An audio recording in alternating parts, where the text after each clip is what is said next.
ವೀಕ್ಷಕರೇ, ಡಾಕ್ಟರ್ ವಿಜಯ ಸಂಕೇಶ್ವರ್ ಮೀಡಿಯಾ ಸ್ಕೂಲ್ನ ವಿಶೇಷ ಸುದ್ದಿಗೆ ಸ್ವಾಗತ. ನಾನು ಶಿಲ್ಪಾ ಪೂಜಾರಿ. ಭಾರತೀಯ ಸೇನಾ ದಿನಾಚರಣೆ ಸಮಸ್ತ ಭಾರತೀಯರೆಲ್ಲರೂ ಸೇರಿ ಆಚರಿಸುವಂತಹ ದಿನ. ಭಾರತೀಯ ಸೈನಿಕರ ಸಾಹಸ ಬಲಿದಾನವನ್ನ ಸ್ಮರಿಸುವಂತಹ ದಿನ. ಪ್ರತಿ ವರ್ಷವೂ ಜನವರಿ 15ರಂದು ಭಾರತೀಯ ಸೇನಾ ದಿನಾಚರಣೆಯನ್ನು ಆಚರಿಸಲಾಗುತ್ತದೆ. ಹಾಗಾದ್ರೆ ಭಾರತೀಯ ಸೇನಾ ದಿನಾಚರಣೆಯ ಐತಿಹಾಸಿಕ ಹಿನ್ನೆಲೆ ಏನು ನೋಡೋಣ ಬನ್ನಿ. ಬ್ರಿಟಿಷ್ ಆಡಳಿತದ ಅವಧಿಯಲ್ಲಿ 1895ರ ಏಪ್ರಿಲ್ 1ರಂದು ಭಾರತೀಯ ಸೇನೆಯು ಮೊದಲ ಬಾರಿಗೆ ರೂಪುಗೊಂಡಿತು. ಆ ಕಾಲದಲ್ಲಿ ಇದನ್ನು ಬ್ರಿಟಿಷ್ ಇಂಡಿಯನ್ ಆರ್ಮಿ ಎಂದು ಕರೆಯಲಾಗುತ್ತಿತ್ತು. 1947ರ ಆಗಸ್ಟ್ 15ರಂದು ಭಾರತವು ಬ್ರಿಟಿಷ್ ಆಳ್ವಿಕೆಯಿಂದ ಮುಕ್ತಗೊಂಡು ಸ್ವಾತಂತ್ರ್ಯವನ್ನು ಪಡೆದುಕೊಂಡಿತ್ತು. ಆದರೂ ಭಾರತೀಯ ಸೇನೆಯ ನಿಜವಾದ ನಾಯಕತ್ವ ಭಾರತೀಯರ ಕೈಗೆ ಬಂದದ್ದು 1949 ಜನವರಿ 15ರಂದು. ಆ ದಿನವೇ ಲೆಫ್ಟಿನೆಂಟ್ ಜನರಲ್ KM ಕಾರ್ಯಪ್ಪ ಅವರು ಭಾರತೀಯ ಸೇನೆಯ ಮೊದಲ ಕಮಾಂಡರ್ ಇನ್ ಚೀಫ್ ಆಗಿ ಅಧಿಕಾರ ಸ್ವೀಕರಿಸಿದರು. ಬ್ರಿಟಿಷ್ ಅಧಿಕಾರಿ ಫ್ರಾನ್ಸಿಸ್ ಬಚ್ಚರ್ ಅವರು ಕಾರ್ಯಪ್ಪ ಅವರಿಗೆ ಅಧಿಕೃತವಾಗಿ ಅಧಿಕಾರ ಹಸ್ತಾಂತರಿಸಿದರು. ಈ ಐತಿಹಾಸಿಕ ಕ್ಷಣವು ಭಾರತೀಯ ಸೇನೆಗೆ ಸ್ವತಂತ್ರ ಸ್ವರೂಪ ಮತ್ತು ಗೌರವವನ್ನು ನೀಡಿತು. ಬ್ರಿಟಿಷ್ ಅಧಿಕಾರಿಯಿಂದ ಭಾರತೀಯ ಅಧಿಕಾರಿಗೆ ಸೇನಾ ನಾಯಕತ್ವ ವರ್ಗಾಯಿಸಿದ ಈ ದಿನವು ದೇಶದ ಇತಿಹಾಸದಲ್ಲಿ ಅತ್ಯಂತ ಮಹತ್ವದ್ದಾಗಿ ಪರಿಗಣಿಸಲ್ಪಟ್ಟಿದ್ದು, ಅದರ ಸ್ಮರಣಾರ್ಥವಾಗಿ ಪ್ರತಿ ವರ್ಷ ಜನವರಿ 15ರಂದು ಭಾರತೀಯ ಸೇನಾ ದಿನವನ್ನು ಆಚರಿಸಲಾಗುತ್ತದೆ. ಈ ದಿನದಂದು ರಾಷ್ಟ್ರದ ರಕ್ಷಣೆಗೆ ತಮ್ಮ ಪ್ರಾಣವನ್ನು ಅರ್ಪಿಸಿದ ವೀರಯೋಧರಿಗೆ ಗೌರವ ಮತ್ತು ಕೃತಜ್ಞತೆ ಸಲ್ಲಿಸಲಾಗುತ್ತದೆ. ಹಾಗಾದ್ರೆ ಫೀಲ್ಡ್ ಮಾರ್ಷಲ್ KM ಕಾರ್ಯಪ್ಪ ಯಾರು? ಅವರ ಹಿನ್ನೆಲೆ ಏನು? ಅವರನ್ನ ಭಾರತೀಯರು ಇಂದಿಗೂ ನೆನೆಯಲು ಕಾರಣ ಏನು ನೋಡೋಣ ಬನ್ನಿ. ಸ್ವತಂತ್ರ ಭಾರತದಲ್ಲಿ ಮೊದಲ ಭಾರತೀಯ ಸೇನಾ ಕಮಾಂಡರ್ ಇನ್ ಚೀಫ್ ಆಗಿ ಅಧಿಕಾರ ವಹಿಸಿಕೊಂಡ ಗೌರವ ಫೀಲ್ಡ್ ಮಾರ್ಷಲ್ ಕೊಡೆಂದರ್ ಮಾದಪ್ಪ ಕಾರ್ಯಪ್ಪ ಅವರಿಗೆ ಸಲ್ಲುತ್ತದೆ. ಅವರು ಸುಮಾರು 3 ದಶಕಗಳ ಕಾಲ ಭಾರತೀಯ ಸೇನೆಯಲ್ಲಿ ಸೇವೆ ಸಲ್ಲಿಸಿದರು. 1947ರಲ್ಲಿ ಯುನೈಟೆಡ್ ಕಿಂಗ್ಡಮ್ನ ಇಂಪೀರಿಯಲ್ ಡಿಫೆನ್ಸ್ ಕಾಲೇಜಿನಲ್ಲಿ ಉನ್ನತ ಮಟ್ಟದ ಯುದ್ಧ ತಂತ್ರಗಳ ತರಬೇತಿ ಪಡೆದ ಮೊದಲ ಭಾರತೀಯ ಎಂಬ ಹೆಗ್ಗಳಿಕೆಗೆ ಪಾತ್ರರಾದವರು ಕಾರ್ಯಪ್ಪ.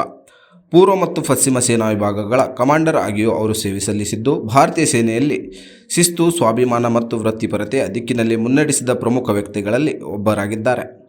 ಅವರ ಸೇವೆಯನ್ನು ಗೌರವಿಸುವ ಉದ್ದೇಶದಿಂದಲೇ ಅವರು ಅಧಿಕಾರ ವಹಿಸಿಕೊಂಡ ದಿನವಾದ ಜನವರಿ 15ನ್ನು ಭಾರತೀಯ ಸೇನಾ ದಿನವಾಗಿ ಆಚರಿಸಲಾಗುತ್ತಿದೆ.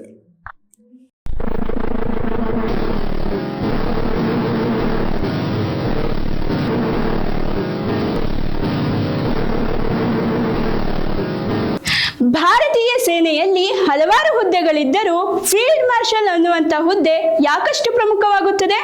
ಫೀಲ್ಡ್ ಮಾರ್ಷಲ್ ಹುದ್ದೆಯ ಮಹತ್ವ ಏನು ತಿಳಿದುಕೊಳ್ಳೋಣ ಬನ್ನಿ. ಫೀಲ್ಡ್ ಮಾರ್ಷಲ್ ಎಂಬುದು ಭಾರತೀಯ ಸೇನೆಯಲ್ಲಿನ ಅತ್ಯುನ್ನತ ಹುದ್ದೆಯಾಗಿದ್ದು, ಇದು 5 ಸ್ಟಾರ್ ರ್ಯಾಂಕ್ ಆಗಿದೆ. 4 ನಕ್ಷತ್ರ ಹೊಂದಿರುವ ಜನರಲ್ ಹುದ್ದೆಗಿಂತಲೂ ಇದು ಉನ್ನತ ಸ್ಥಾನದಲ್ಲಿದೆ. ಫೀಲ್ಡ್ ಮಾರ್ಷಲ್ ಹುದ್ದೆಯ ವಿಶೇಷತೆ ಎಂದರೆ ಅವರು ಅಧಿಕೃತವಾಗಿ ನಿವೃತ್ತರಾಗುವುದಿಲ್ಲ. ಜೀವಿತಾವಧಿ ಪೂರ್ಣ ಸೇವೆಯಲ್ಲಿರುವ ಅಧಿಕಾರಿಗಳೆಂದೇ ಪರಿಗಣಿಸಲಾಗುತ್ತದೆ. ಭಾರತೀಯ ಸೇನೆಯಲ್ಲಿನ ಫೀಲ್ಡ್ ಮಾರ್ಷಲ್ ಪದವಿ ಪಡೆಯಲು 2 ಸಂದರ್ಭಗಳು ಮಾತ್ರ ಇವೆ. ಪ್ರಮುಖ ಯುದ್ಧದಲ್ಲಿ ಸೇನೆಯನ್ನು ವಿಜಯದತ್ತ ಮುನ್ನಡೆಸಿದ ಗೌರವಕ್ಕೆ ಈ ಹುದ್ದೆ ನೀಡಲಾಗುತ್ತದೆ. ಇನ್ನೊಂದು ಸಂದರ್ಭ ಯುದ್ಧ ನಡೆಯುತ್ತಿರುವಾಗ ಸೇನಾ ನಾಯಕತ್ವದಲ್ಲಿ ಸ್ಥಿರತೆ ಕಾಪಾಡುವ ಉದ್ದೇಶದಿಂದ ಜನರಲ್ಗೆ ಫೀಲ್ಡ್ ಮಾರ್ಷಲ್ ಹುದ್ದೆ ನೀಡಲಾಗುತ್ತದೆ. ಆದರೆ ಭಾರತದಲ್ಲಿ ಈ ಎರಡನೇ ಪರಿಸ್ಥಿತಿ ಎದುರಾಗಿಲ್ಲ. ನೌಕಾಪಡೆ ಮತ್ತು ವಾಯುಪಡೆಗಳಲ್ಲಿ ಫೀಲ್ಡ್ ಮಾರ್ಷಲ್ಗೆ ಸಮಾನ ಹುದ್ದೆಗಳು ಕ್ರಮವಾಗಿ ಅಡ್ಮಿರಲ್ ಆಫ್ ದ ಫ್ಲೀಟ್ ಮತ್ತು ಮಾರ್ಷಲ್ ಆಫ್ ದ ಏರ್ಫೋರ್ಸ್ ಆಗಿವೆ. ಭಾರತೀಯ ವಾಯುಪಡೆಯಲ್ಲಷ್ಟೇ ಈ ಗೌರವ ಲಭಿಸಿದ್ದು, 1965ರ ಯುದ್ಧದಲ್ಲಿ ಜಯ ಸಾಧಿಸಿದ ಹಿನ್ನೆಲೆಯಲ್ಲಿ ಅರ್ಜನ್ ಸಿಂಗ್ ಅವರಿಗೆ ಮಾರ್ಷಲ್ ಆಫ್ ದ ಏರ್ಫೋರ್ಸ್ ಪದವಿ ನೀಡಲಾಗಿದೆ. ಮಾರ್ಷಲ್ ಹುದ್ದೆಯನ್ನು ಗುರುತಿಸುವ ಪ್ರಮುಖ ಚಿಹ್ನೆ ಮಾರ್ಷಲ್ಸ್ ಬ್ಯಾಟನ್.